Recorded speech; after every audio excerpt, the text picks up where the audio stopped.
किसी घने जंगल में एक शेर और एक शेरनी साथ रहते थे। वे दोनों एक दूसरे से बहुत प्रेम करते थे। हर दिन दोनों साथ में ही शिकार करने जाते और शिकार को मारकर साथ में बराबर बराबर खाते थे। दोनों के बीच में विश्वास और भरोसा भी खूब था। कुछ समय के बाद ही शेर और शेरनी दो पुत्रों के माता पिता भी बन गए। जब शेरनी ने बच्चों को जन्म दिया तो शेर ने उससे कहा कि अब से तुम शिकार पर मत जाना, घर पर रहकर खुद की और बच्चों की देखभाल करना। मैं अकेले ही हम सब के लिए शिकार लेकर आऊंगा। शेरनी ने भी शेर की बात मान ली और उस दिन से शेर अकेले ही शिकार के लिए जाने लगा। वहीं शेरनी घर पर रहती और बच्चों की देखभाल करती। बदकिस्मती से एक दिन शेर को कोई भी शिकार नहीं मिला। थक हार कर जब वह खाली हाथ घर की तरफ जा रहा था तो उसे रास्ते में लोमड़ी का एक बच्चा अकेले घूमता हुआ दिखाई दिया। उसने सोचा आज उसके पास शेरनी और बच्चों के लिए कोई भोजन नहीं है तो वह इस लोमड़ी के बच्चे को ही अपना शिकार बनाएगा। शेर ने लोमड़ी का बच्चा पकड़ा लेकिन वह बहुत छोटा था जिस वजह से वह उसे मार नहीं सका। वह उसे जिंदा ही पकड़कर घर लेकर चला गया। शेरनी के पास पहुंचकर उसने बताया कि आज उसे एक भी शिकार नहीं मिला।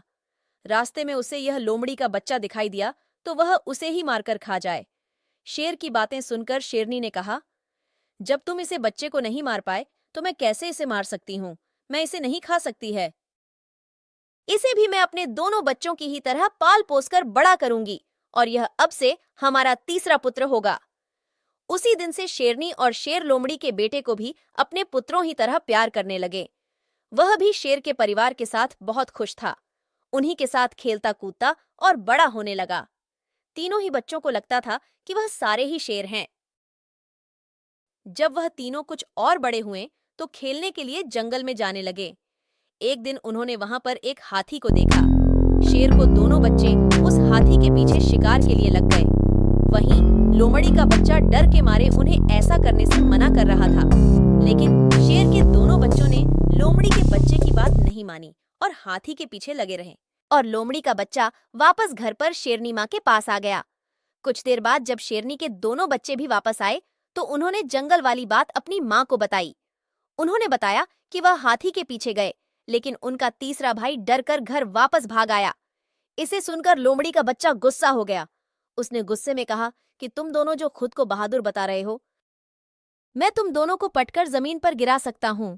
लोमड़ी के बच्चे की सुनकर शेरनी ने उसे समझाया कि उसे अपने भाइयों से इस तरह की बात नहीं करनी चाहिए।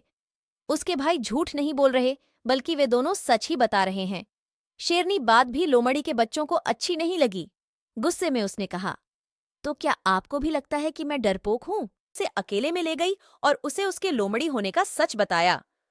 हमने तुम्हें भी अपने दोनों बच्चों की तरह ही बड़ा किया है, उन्हीं के साथ तुम्हारी भी परवरिश की है, लेकिन तुम लोमड़ी वंश के हो और अपने वंश के कारण ही तुम हाथी जैसे बड़े जानवर को देखकर डर गए और घर वापस भाग आए। वहीं तुम्हें दोनों भाई शेर के वंश के हैं, जिस वजह से वह हाथी का शिकार करने के लिए उसके पीछे भाग गए। शेरकनी ने आगे कहा कि अभी तक तुम्हारे दोनों भाइयों को तुम्हारे लोमड़ी होने का पता नहीं है। जिस दिन उन्हें यह पता चलेगा वह तुम्हारा भी शिकार कर सकते हैं। इसलिए अच्छा होगा कि तुम यहाँ से जल्द ही भाग जाओ और अपने शेरनी से अपने बारे में सच सुनकर लोमड़ी का बच्चा डर गया और मौका मिलते ही वह रात में वहां से छिपकर भाग गया। कहानी से सीख।